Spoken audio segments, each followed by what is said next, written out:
Welcome to the Boxing Source Podcast, where we go over the latest news in boxing and react to all of the fights that happened in the past week. Now, let's go to our host, J.R. Bell.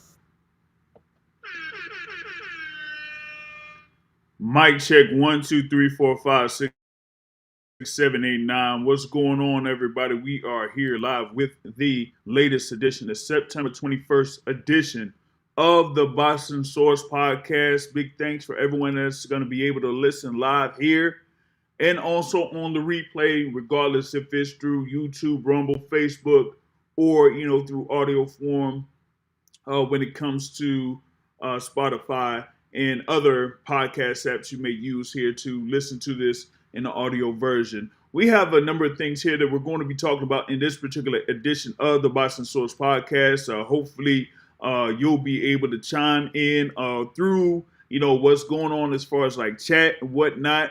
You know how it is with the movement, to support. We're going to see if we could have, like live call in here. We're going to be trying that as well. You see the number that is provided if you are watching live there. And, we got a few things here that we're going to be talking about in this edition. We kind of, what I would say, man, I mean, you had a number of things that went down as far as like on Friday and Saturday when it comes to fights. There was like fights on Friday with with Luis Ortiz actually being part of the card there that was on September 19th. Yep, that's right. Former world title contender Luis Ortiz was in a bout against a fighter that had a record of 8 wins, 4 losses, and 3 draws. Yep, that's right. But see, that is part of the game in boxing. You got to understand something. Like back, in those heydays, how the old folks be talking. Like back in my day, these guys were fighting, like 500 times in a year or whatever it is. But what they don't tell you is that a number of these fighters that are kind of like put in the upper echelon there when it comes to all-time greats fought guys that had fights, with records with like similar to that, 8, 4, and 3. I've brought up examples there when it comes to Julio Cesar Chavez. Like he fought a guy that was like, 5, 4, and 2, while his record was 79 and 0. Okay, so I mean, it happens all the time in boxing. It's just that in this, as they say, the social media era, right?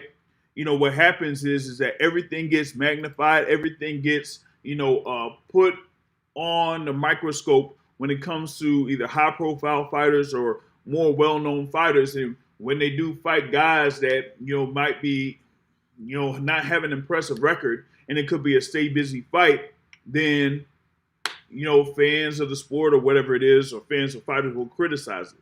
But that it's been happening all over the history of boxing. It's just that these days you don't necessarily, kind of like see it as much. But when you do, you see that it's like amplified and that people kind of criticize it a whole lot more than they did back in the day, when back in the day, they basically had to do that in order to, either stay sharp or in order to, keep money in their pocket, So that's the thing about it with a number of things that happen within the boxing game. But, with me, bringing up that example there of Luis Ortiz, there, like I said, he had a fight there against a Philippines with a record of 8 wins, 4 losses, and 3 draws. He got an easy win. It was an easy stoppage win. So you do have Luis Ortiz, back there in the heavyweight division, him, King Kong and all of that type of stuff. But we'll see if he's going to be lined up for another fight there in the heavyweight division. That particular event there at the Caribe Royale in Orlando, Florida, was headlined by Kevin Haler Brown against Juan Meza Angulo. Okay. And there was another fight card that was through Salida Promotions, right? And that particular thing was in Detroit. You had a world title fight in the women's ranks in the middleweight division between Olivia Curry and Kay Scott. and that ended up being a majority draw. You had Devell Smith that had a knockout win over Jonna Gonzalez, and Brandon Moore versus DeAndre Savage. Hey man, let me tell y'all something. Listen, I said it in other forums or whatever it is. All those fights that happened on Friday night, I didn't watch them live. I'm gonna be real with you. I didn't watch them live. Okay, listen, there was like college football going on during that day, and I was watching college football, and I was like locked in on college football. Okay, I didn't catch any of those fights. That would have been they've been on the zone or whatever it is. Particularly with this Salida Promotions card. I mean, shout out to Demetrius Salida, but that particular card right there, I'm sorry, I just didn't see it live, man. I'm being real with y'all. That's the thing about it. I want to be real with y'all and whatnot. So I was not able to catch those fights live. And given what some people were talking about with the main event, yeah, I guess I should have been. I guess I'm better off not watching it live because Brandon Moore, man, listen. Oh, they said that was crazy, man. Like it said, DeAndre Savage was overmatched, and Brandon Moore couldn't get him out of there. In round 7, Brandon Moore scored a knockdown, but after that he ain't do nothing. And then I don't know if he did like a rendition of "I'm Too Sexy for My Shirt" or whatever it is after the fight. Man, it was crazy. You know what I'm saying? So we'll see, what goes down with that there real quick. All right. So let's get into it, I guess, a little bit. Just, did a little bit of thing there for Friday. I'm going to get to, the action on Saturday here in a moment. But want to give a shout out to those that are watching live, chiming in here on the live chat, particularly there through YouTube. Shout out to YouTube folks out there. Jesus M is in the building. This is Happy Sunday. And he asked, is it true that Bud Crawford is one of the face David Benavidez? Well, I mean, you had Coach Bomac kind of like shoot it down. You know what I mean? He kind of shot it down. Bud Crawford, he's, doing his thing, so to speak. You know what I mean? Of course, winning the undisputed super middleweight championships with his decision win over Santos Alvarez Barragan, right? Did a little media run. He was, out there, I guess, still at the Allegiant Stadium for the Raiders home game that was last Monday, right? And then, we had this thing there where he was, at Nebraska or, Lincoln, Nebraska this weekend when Nebraska, face the Michigan Wolverines there. So, he's doing his, media run, media tour and everything like that. But, as they were talking about with Turkey Al-Sheikh, Turkey Al-Sheikh was, hitting that, hey, maybe you could still have, Bud Crawford versus David Benavidez, right?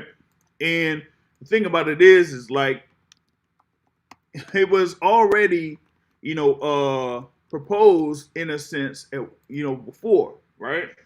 When you had Turkey Al-Sheikh saying that, hey, maybe you could have this fight at 164 pounds. That was before this whole thing with Canelo Alvarez.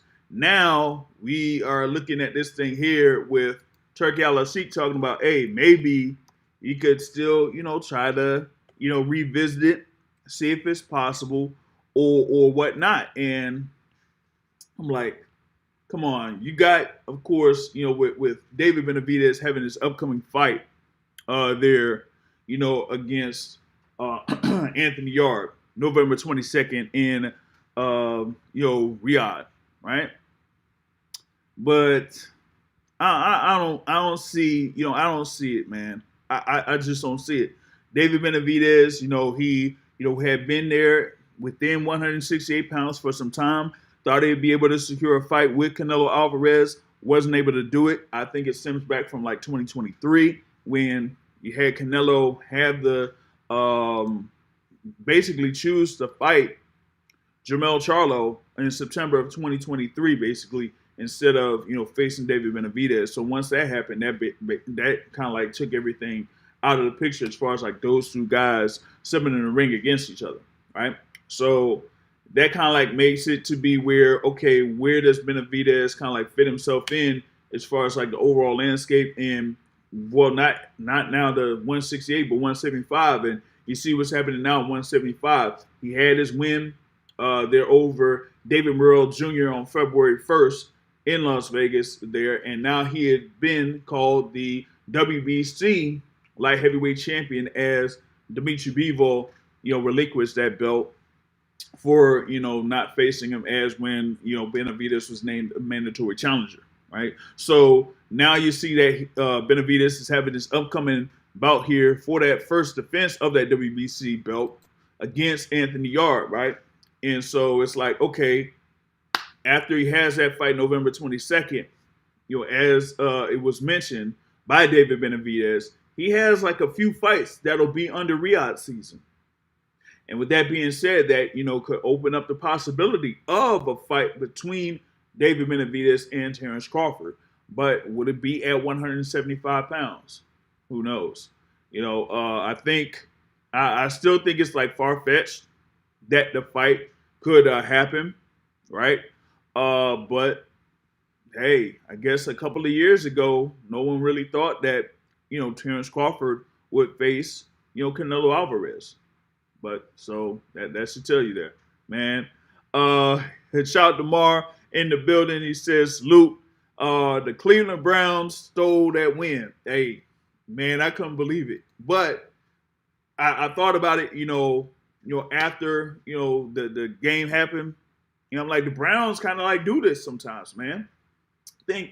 I think it was either last year or the year before they beat, the Eagles, at home or something like that. So it was something where, the Browns were a significant underdog and they still were able to get the win there against a, highly powered team.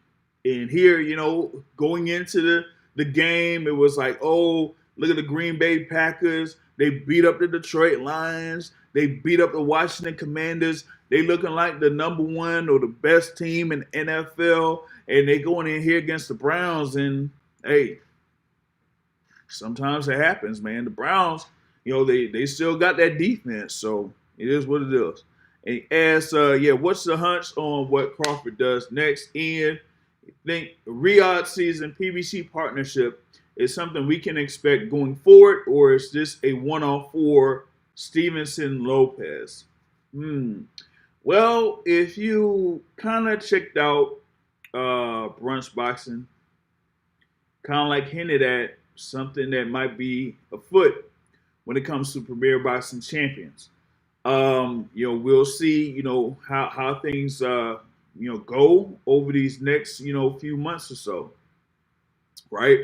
Because if you talk about, the top or most well-known fighters there within Premier Boxing Champions, you've got Tank Davis. He's going to have his fight here against Jake Paul.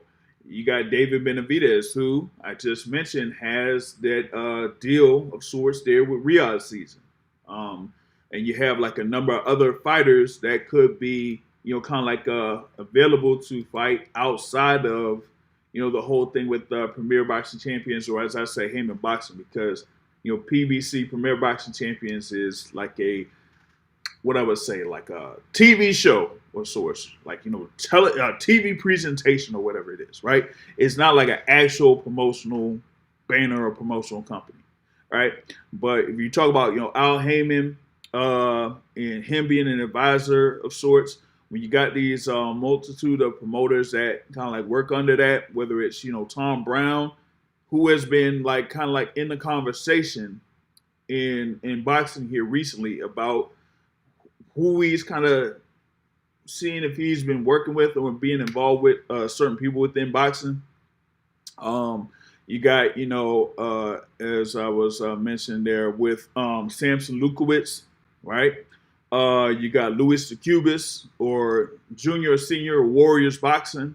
Those are like the promotional companies that have been, the most involved with, Premier Boxing Champions events. But now that you kind of seen, not that many events overall that are under that Premier Boxing Champions presentation, then that means like, okay, what's out there, for I guess as I would say PBC, right? So we got to see, what happens here first. We got to see, as you mentioned there with Shakur Stevenson and Teofimo Lopez, what will that kind of like be? Will that end up being under Riyadh season or Premier Boxing Champions or whatever? I mean, we've seen Teofimo Lopez kind of like be around the Premier Boxing Champions events. And we've seen like Premier Boxing Champions or whatever kind of feature Teofimo Lopez in a couple of their things here recently. So we'll see how that, kind of like sorts itself out. And then I'll talk a little bit more about that Shakur Stevenson, Teofimo Lopez thing here later on down the line, because that fight gets locked in, there may be something else that could be on the horizon for that event. And shout out to 2 Cents there in the building, checking in and everything like that. Salute to you. So, I kind of like talked about, the events that happened on Friday that, included, the thing there with Luis Ortiz returning to the ring and getting an easy knockout, against a guy that, he's just there to, get some money or whatever it is. You know how it is sometimes in the boxing game, all right? You got a guy that's trying to be active or try to get active, but gotta, get a date, get a fight. So they find an opponent, they work out a deal, they accept the deal, cool. It is what it is. What could be next for Luis Ortiz? That I don't know.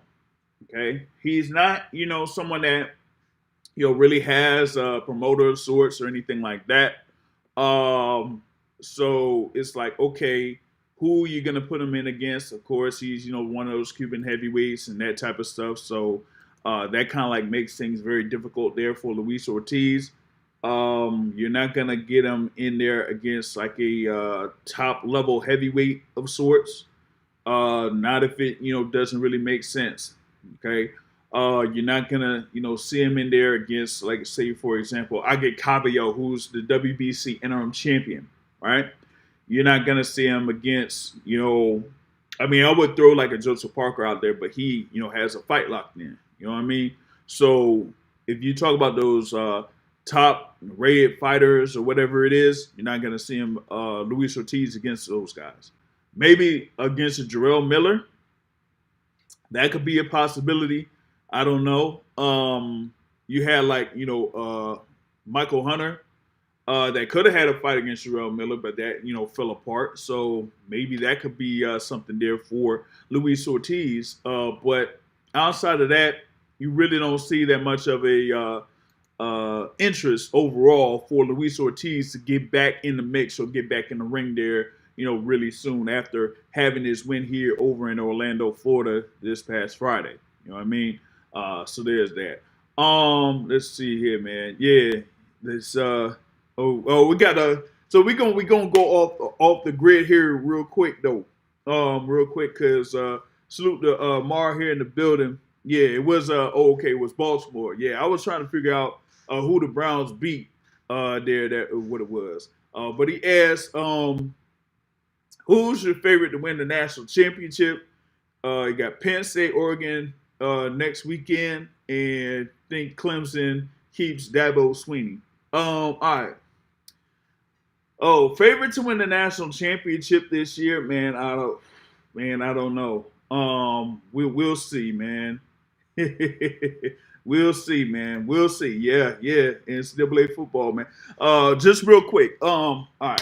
Favorite to win the national championship. I don't know, because with the playoffs, you kind of like see anything basically happen in the playoffs, man. That you had, what it was, Penn State blow that game against Notre Dame last year, for Notre Dame to get in the national championship game against Ohio State. You had that great game between Arizona State and Texas in that playoff. So, that's the thing about it. But, Ohio State's looking really good. I have to see what's up with this Penn State-Oregon game. Penn State got to come through. Hey, y'all know what they say about their head coach. All these big games, and the head coach seems to find a way to not win those big games. You know what I mean? So we got to see how that goes down with Oregon next week, and then the following week, Tallahassee, Florida. Hey, we got Miami, Florida State, like it was back in the day, boy.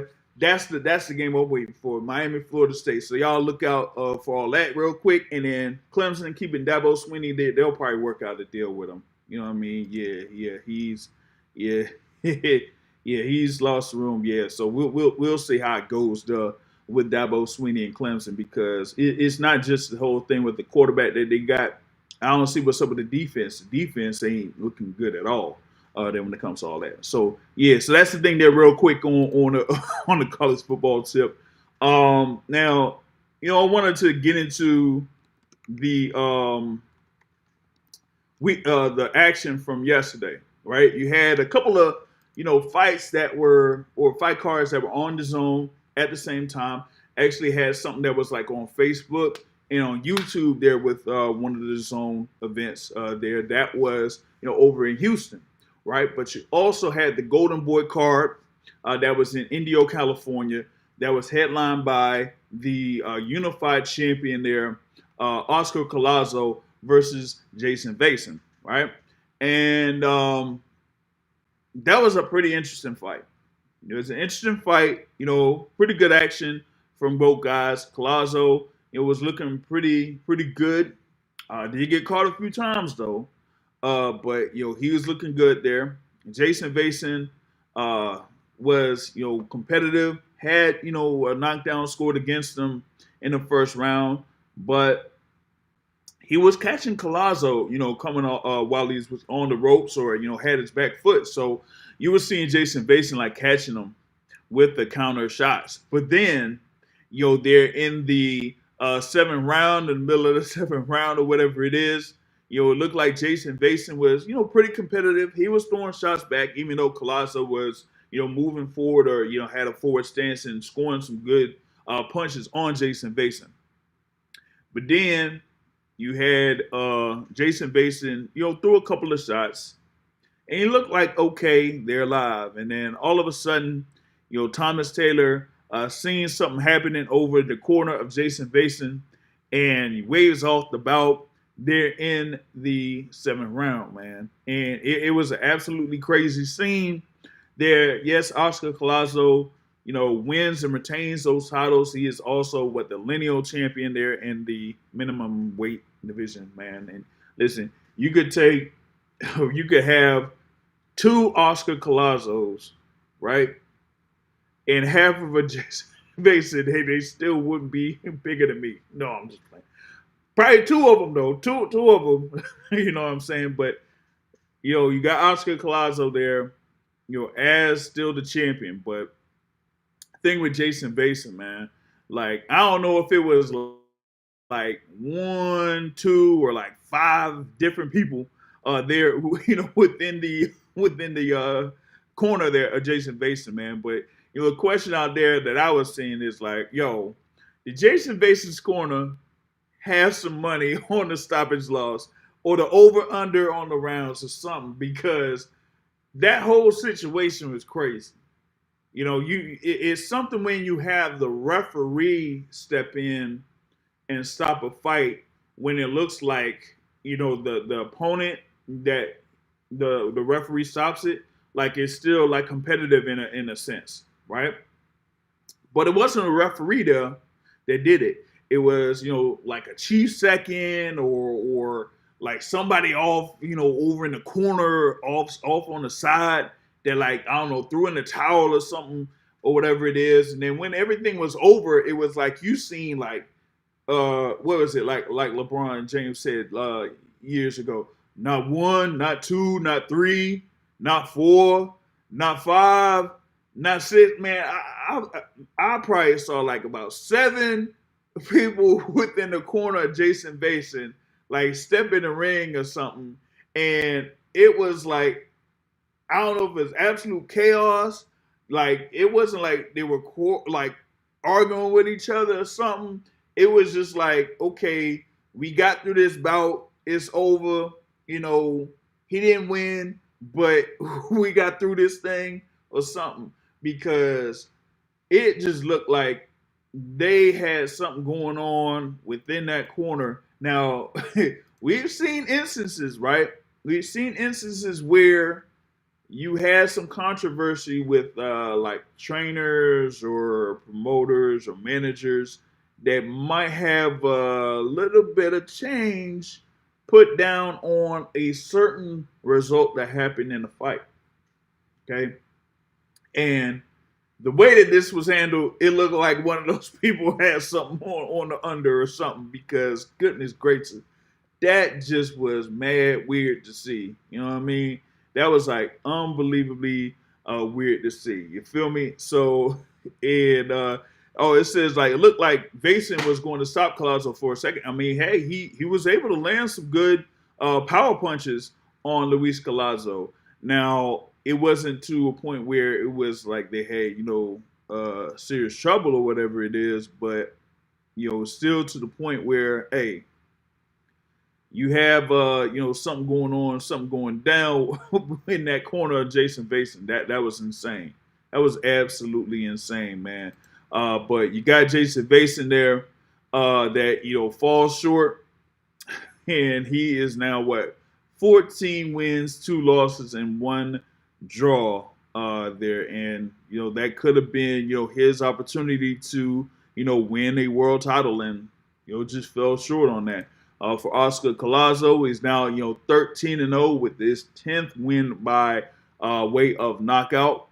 Okay, and I mean, some will probably say he's the top fighter within that particular division, whether you call it minimum weight or straw weight or whatever it is there. But he is one of those guys you kind of like say, hey, he's the top guy within that particular weight class. Now, I've been in previous conversations where they say, hey, maybe Oscar Collazo could be considered among pound for pound, but I'm like, no, man, come on, what are we doing? Listen, you've seen him getting caught in those in that particular fight, and it's happened before there with Oscar Collazo. Nah, he's not in the boxing source pound for pound top 16. I'm sorry, nope, can't do it. All right, so we'll see what could be next year for Oscar Collazo. You might have something there where they might have another unification bout in the works for him, particularly with it being in the, as they say, the minimum weight or straw weight division there. So you could see him in there against Pedro Tartaran, who's the IBF champion, or Melvin Jerusalem or something like that. So, but with him being under Golden Boy, they probably could make that another unification fight happen there if they put money towards Oscar Collazo and him being one of those action fighters out there within Golden Boy Promotions, right? So you do have that, and then also on part of that fight card, you had in women's boxing there the flyweight division undisputed championship there. Gabriela Fundora going up against Alexis Kubicki, and like Gabriela Fundora beat her up, man. It's like just beat the brakes off that chick. I'm sorry. So the question is who could give Gabriela Fundora a challenge? Like for me, I don't think anyone within the flyweight division can do that. All right. It's probably best that she could try to get action within the super flyweight division. All right, because in flyweight, I just don't see it. You probably could have some other good bouts out there in the super flyweight division. Marlon Esparza, I don't know if Esparza is going to be out there or still active. I mean, she did have her fight that was in March against Yukasa Valle, but that was a loss there by split decision. So she's probably going to have either a rematch, or we'll see what could be available there for Esparza. But outside of that, I really don't see anyone that could be much of a challenge there within the super flyweight division. Although you could have potentially maybe a Liana Cruz, but I don't think that's going to be this year though. That's not going to happen this year.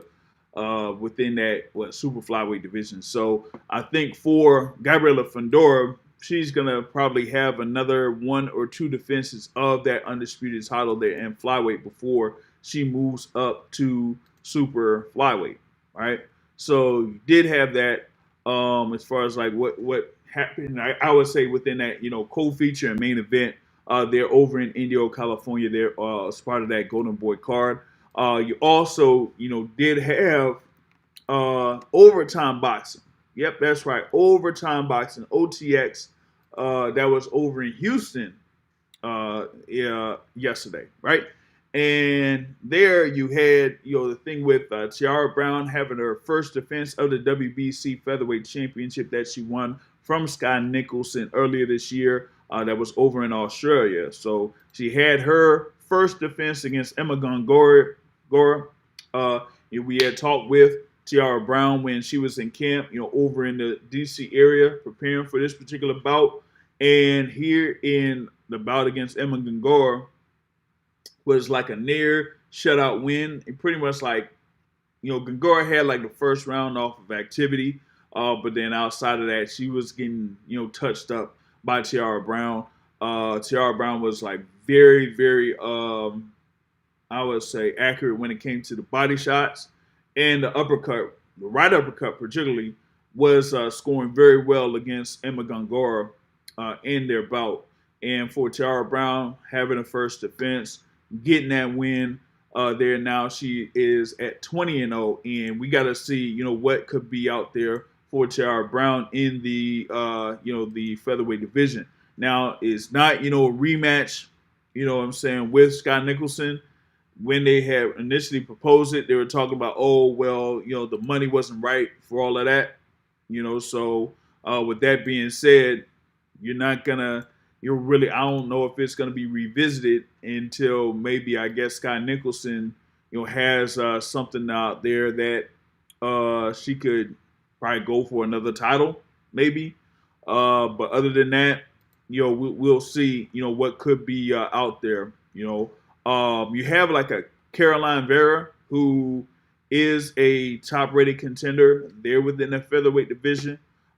She had like a win, a couple of months ago, so she could be a challenger out there for Tiara Brown. I think she is with Salida Promotions, so you could see that as a potential match. So whether I could get in contact with the party there for Tiara Brown or with Salida Promotions, that maybe you could work out something there with those two fighters potentially facing each other. I would say probably around the first part of 2026.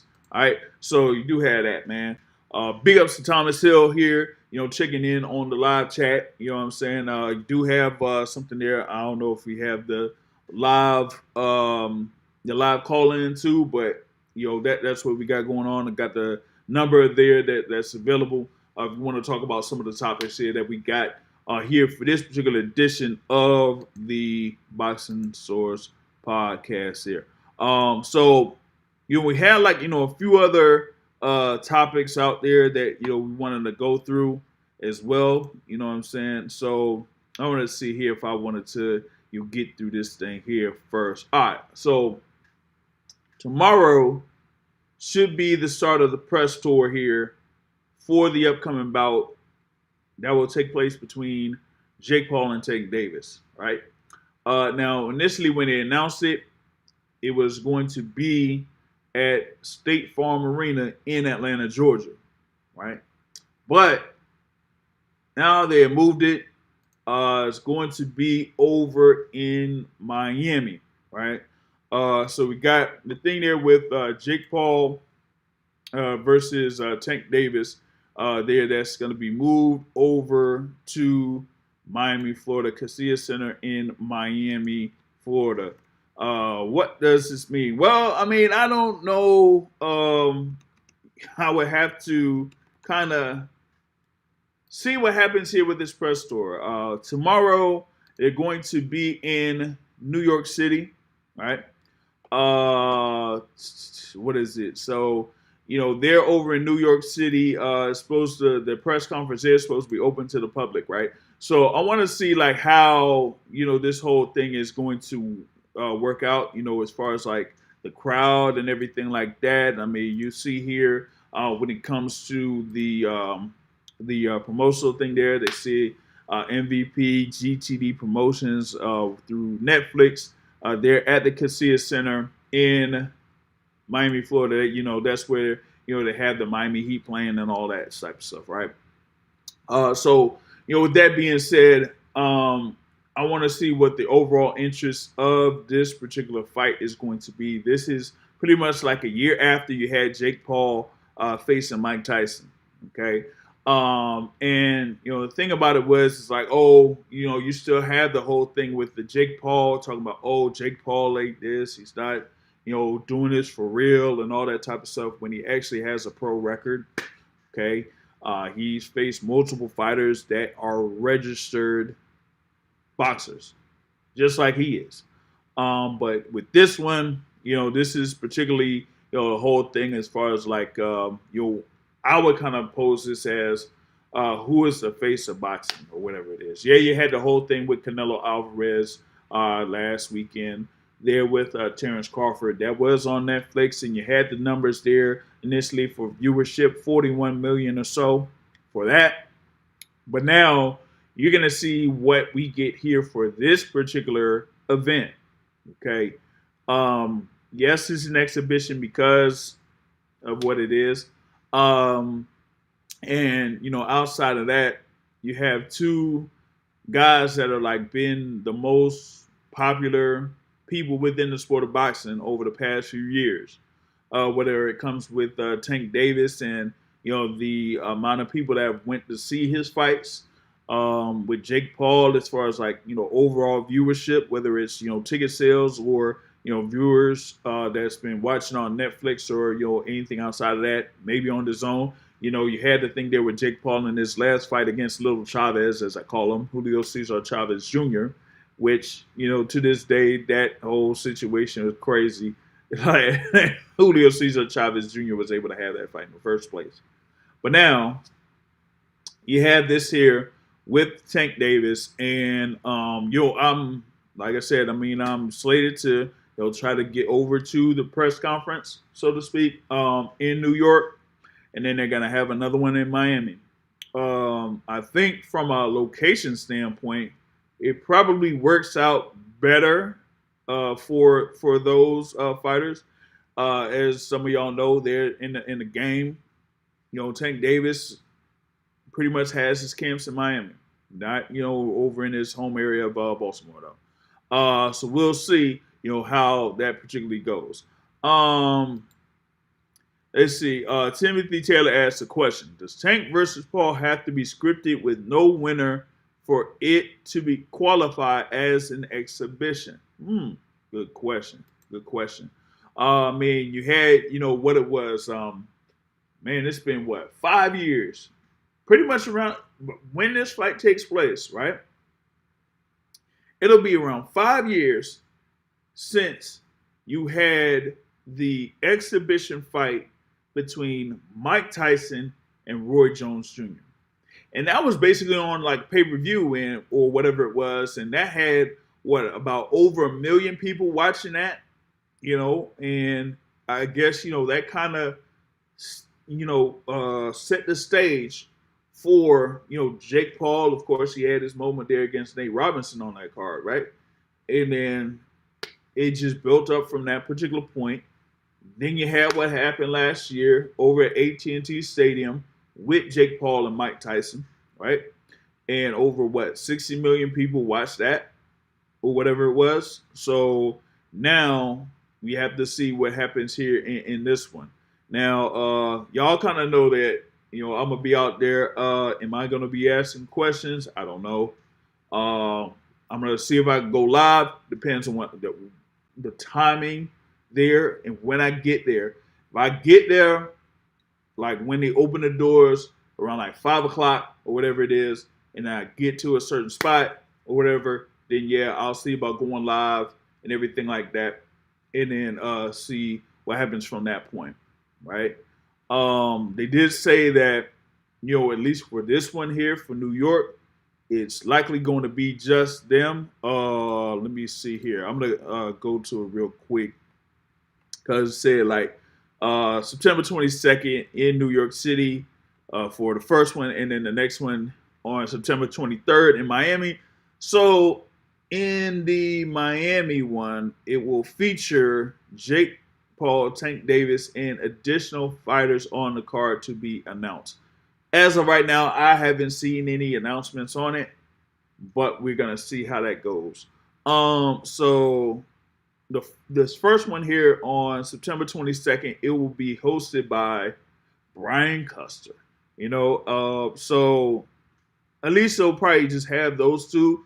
You may have Nikisa Badarian there alongside Jake Paul, and for Tank Davis, you might have his guy there for GTD Promotions there that'll be on alongside Tank Davis. So we'll see how that goes there with all that, right?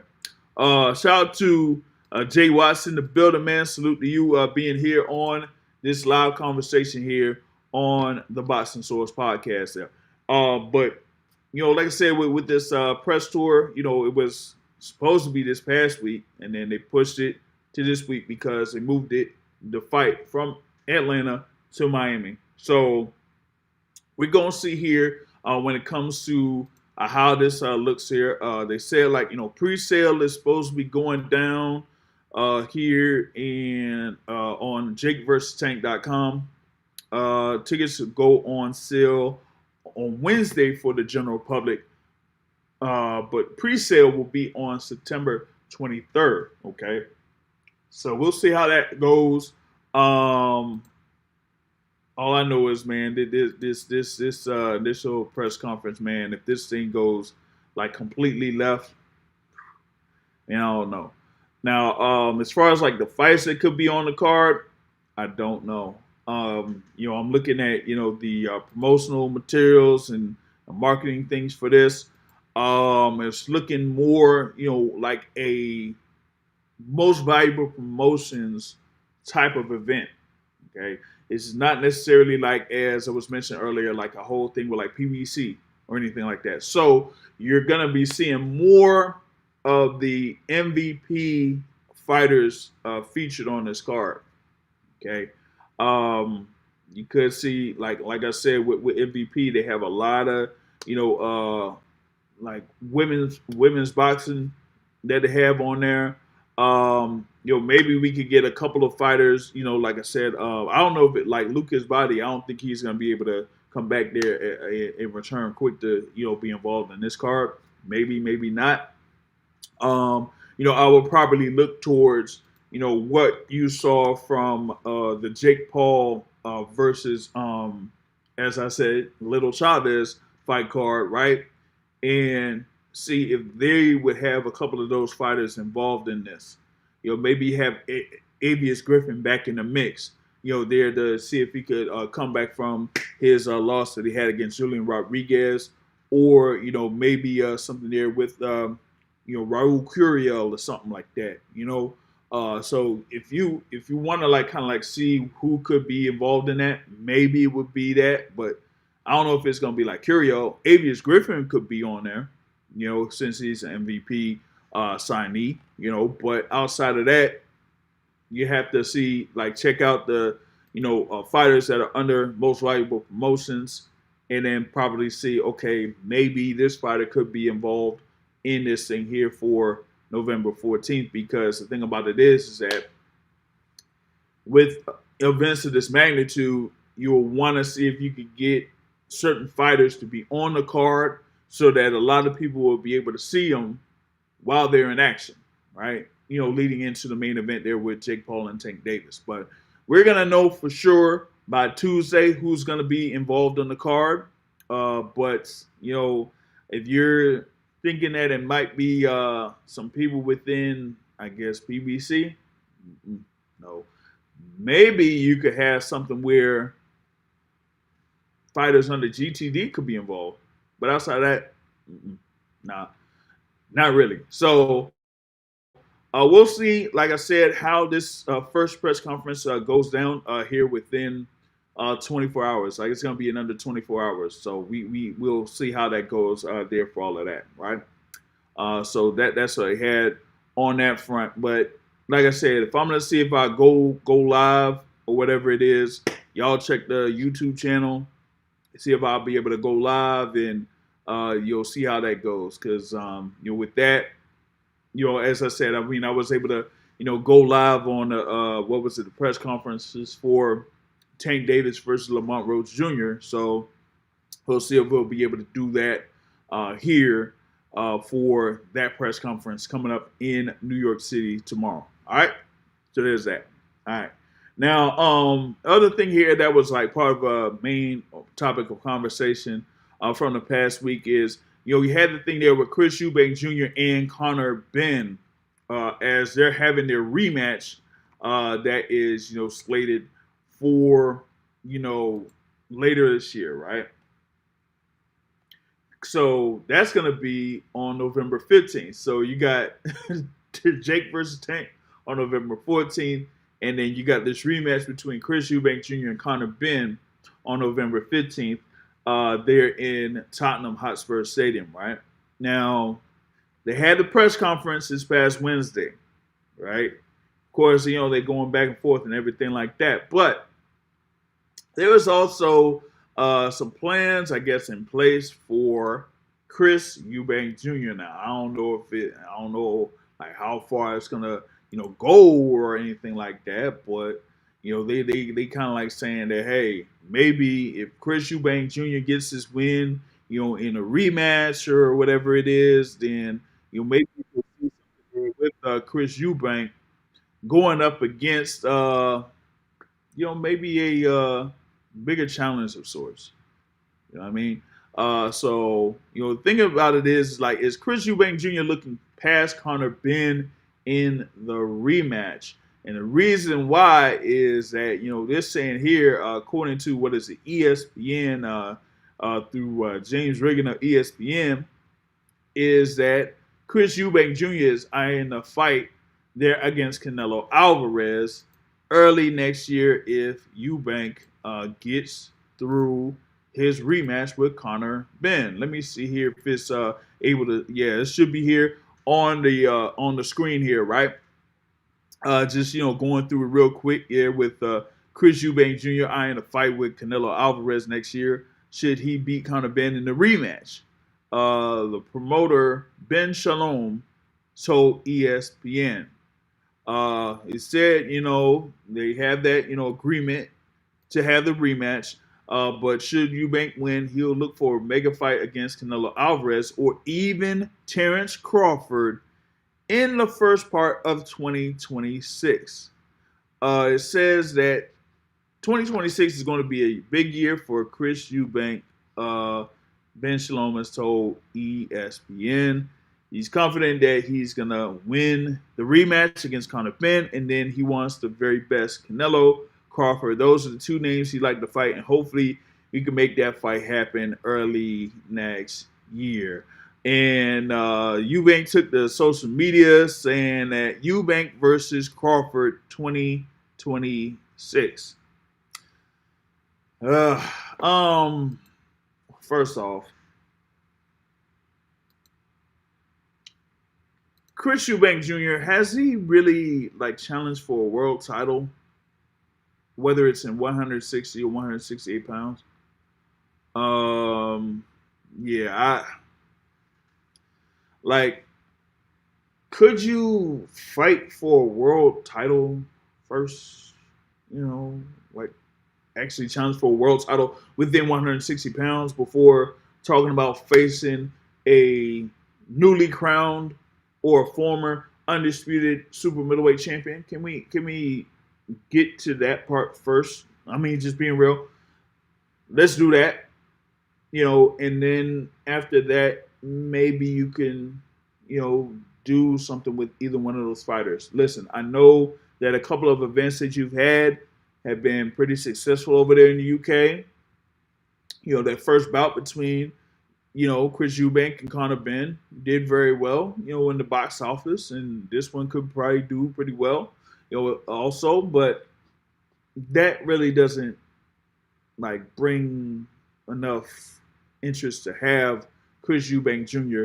facing either Canelo Alvarez or Terence Crawford. You know what I mean? Uh, Timothy Taylor says, I don't think Chris Eubank Jr. could beat Tank Davis, Boots Ennis, Devin Haney, or Shakur Stevenson. God damn. Yo, that's wild, man. That's wild.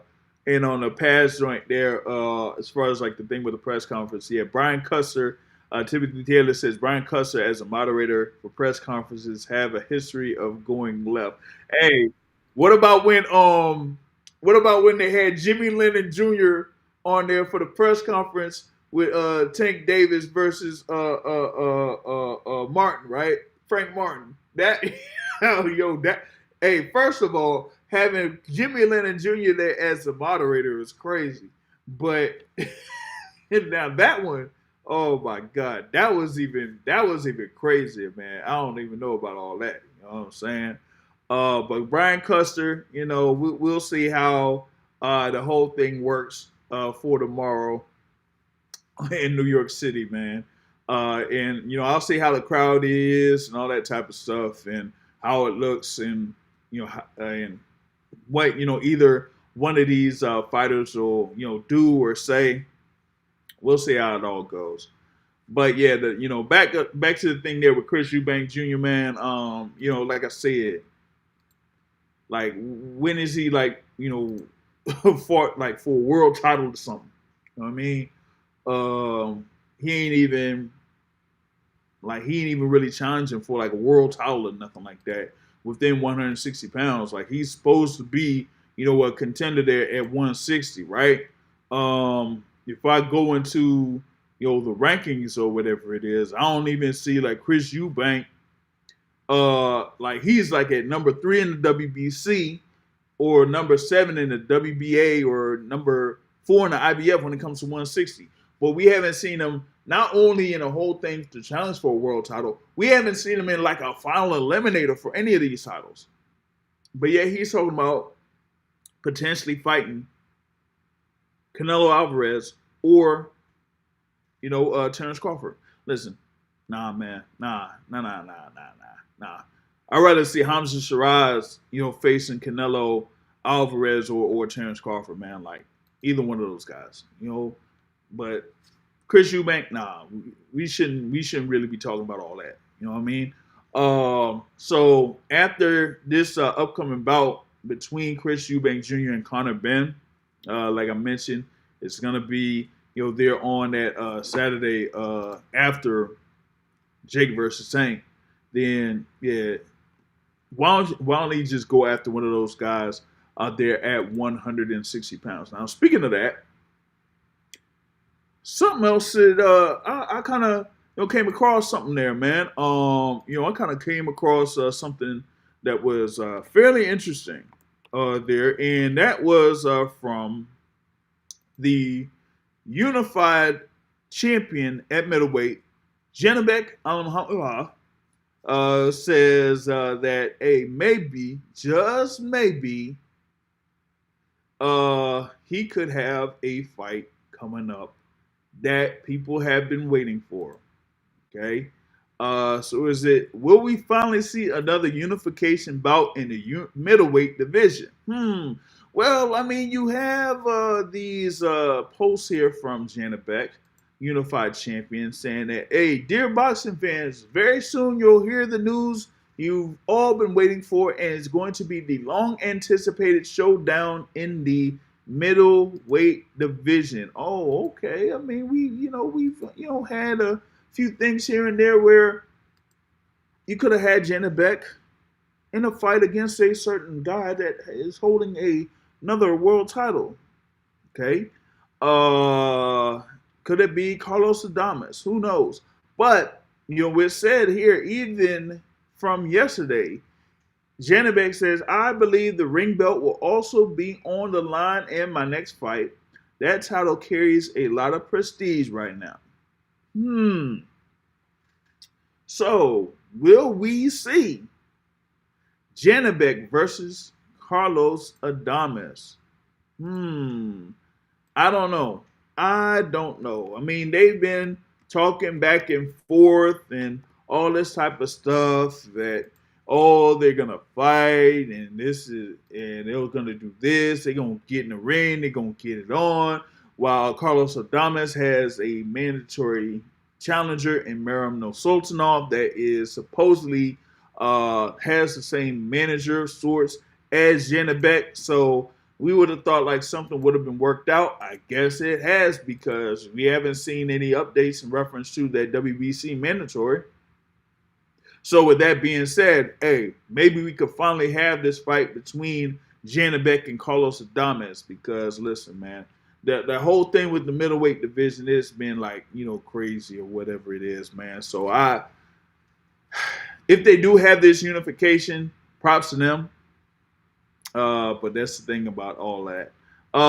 Says Chris Eubank wants to be the Jake Paul of boxing and jump the line over more deserving opponents. Yeah, they say he's trying to do that if he's trying to go after Canelo Alvarez or Terence Crawford.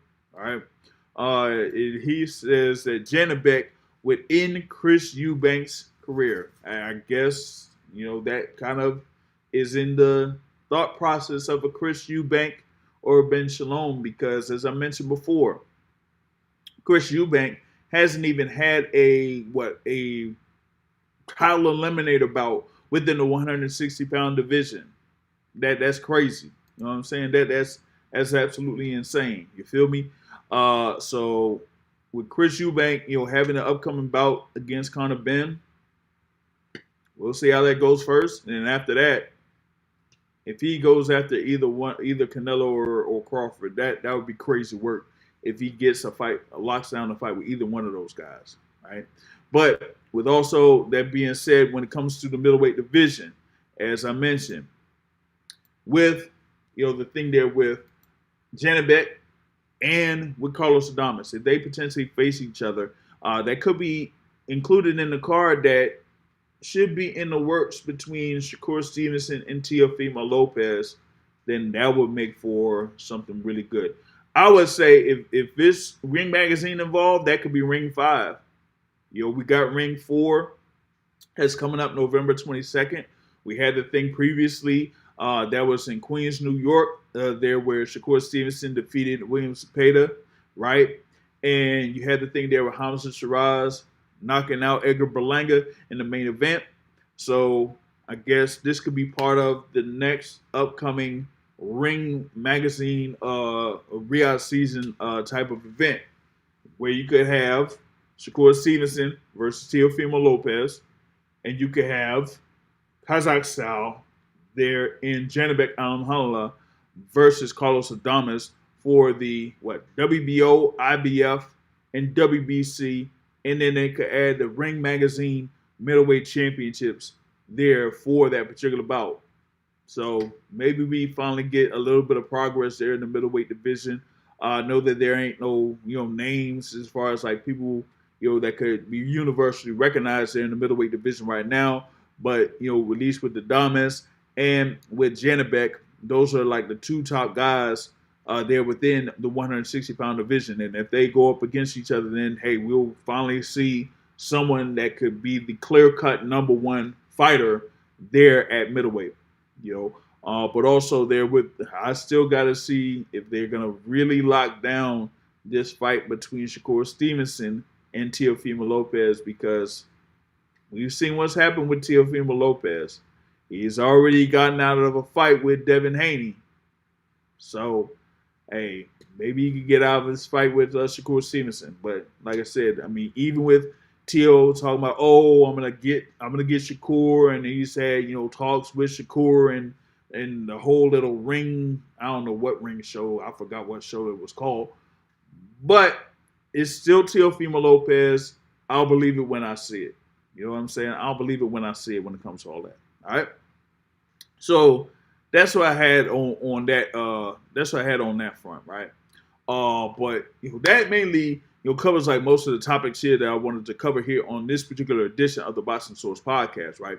Now, a couple of things that may be in the works here through the Boxing Source, right?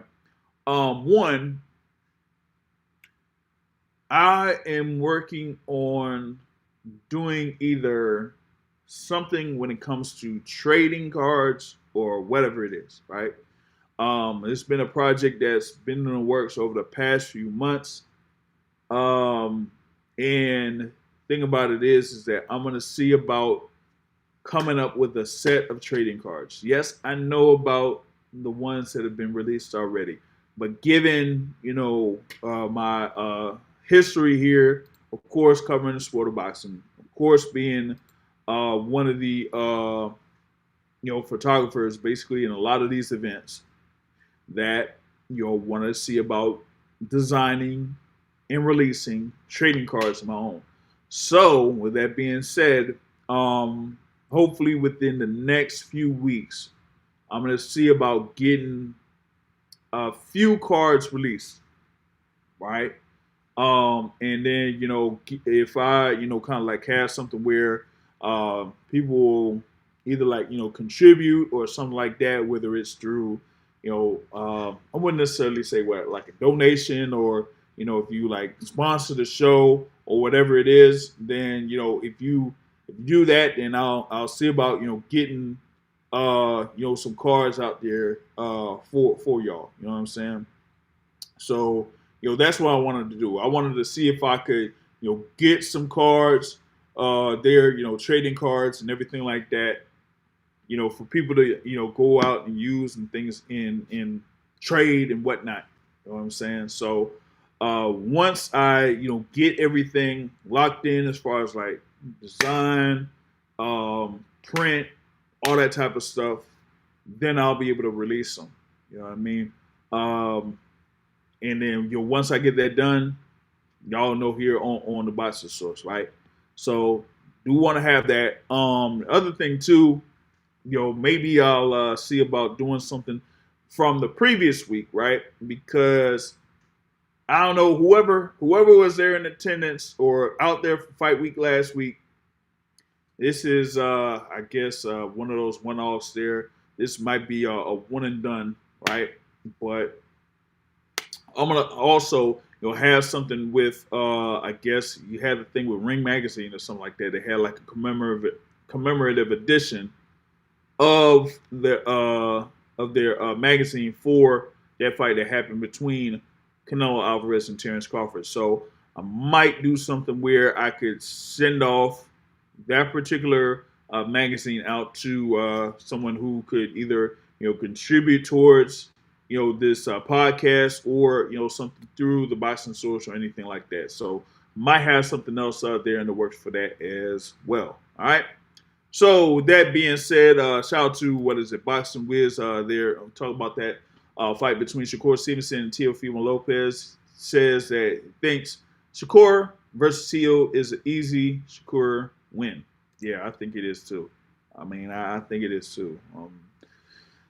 Thing with Teofimo Lopez is he does not like defensively minded fighters because he's more of like a counterpuncher type of fighter himself. And with the movement and timing of Shakur Stevenson, he would give Teofimo Lopez lots of problems. It would be much worse than Teofimo Lopez's fight with Sandor Martin.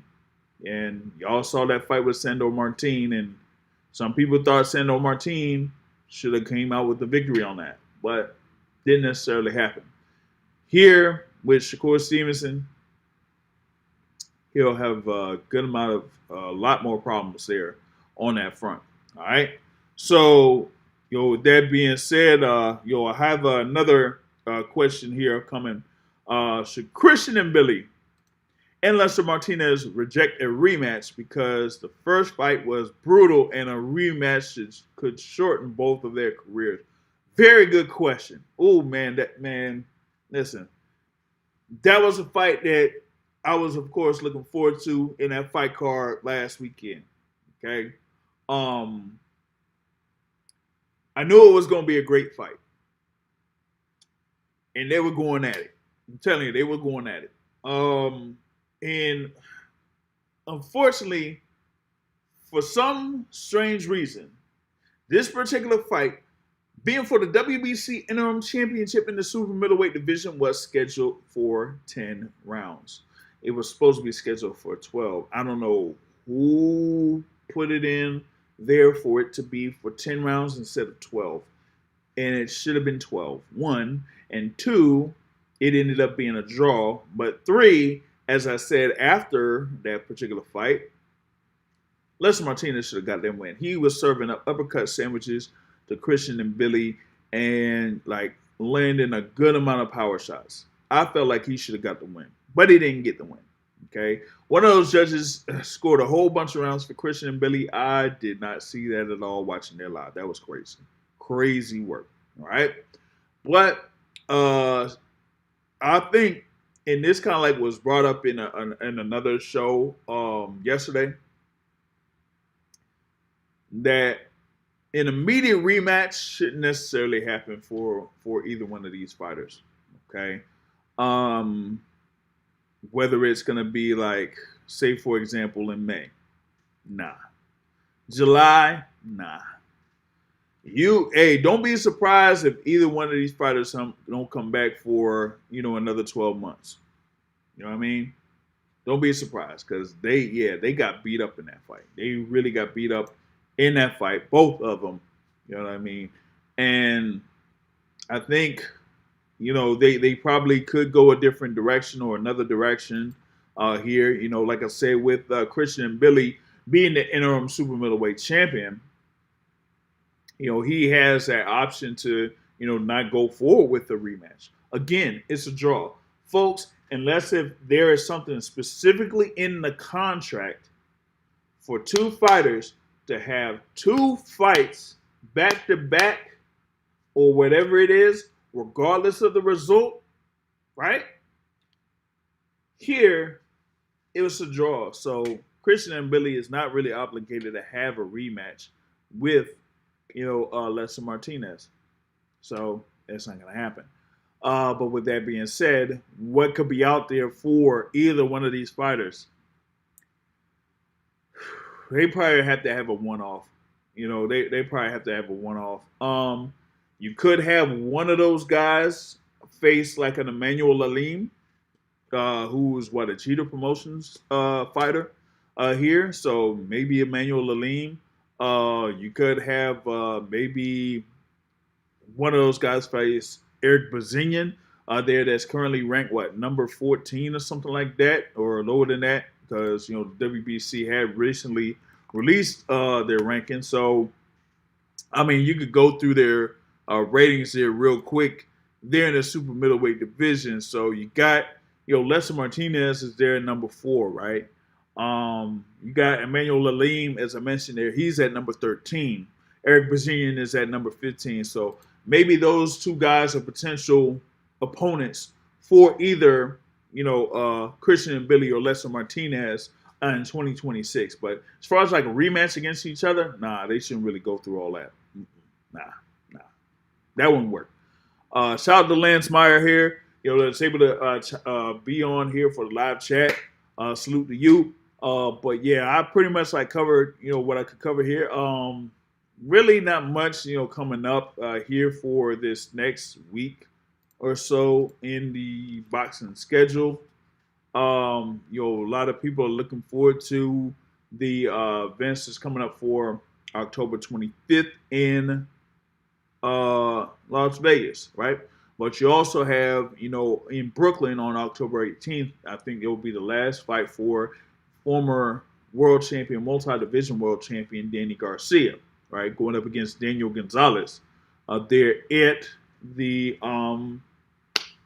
Barclays Center, right? So you're gonna have a few okay fights there that's gonna be on that card for October 18th. But then October 25th, of course, you got Sebastian Fundora versus Keith Thurman, O'Shaquie Foster versus Stephen Fulton, Jesus Ramos versus Shane Mosley Jr. I think, it was recently announced that Frank Martin versus Rances Barthélemy will be on that card as well. Pretty good card, right? And listen, if I wasn't out there already for, Canelo versus Crawford, this would have been something too, because that's a good card. I'm saying that's a really good card. All right.